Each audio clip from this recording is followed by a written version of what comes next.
মালদা শহরের মা জহুরা কালী মন্দির লালচে গেরুয়া রঙের পঞ্চতত্ত্ব ধাঁচের এই মন্দির ঘিরে রয়েছে নানা অজানা ইতিহাস।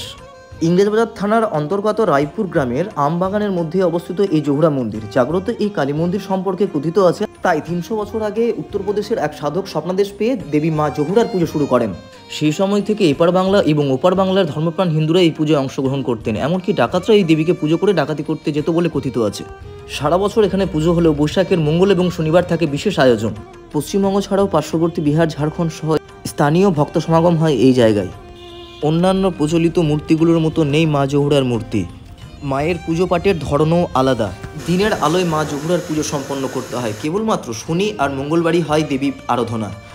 এই মন্দির মা জহুরা কালী মন্দির বলে প্রচলিত থাকলেও মা কালীর আরেক রূপ দেবী চণ্ডী পূজিতা হন। 300 বছর আগে সেন যুগের রাজা বল্লাল সেন এই অঞ্চলে অনেক মন্দির স্থাপন করেন, তার মধ্যে এই মন্দির।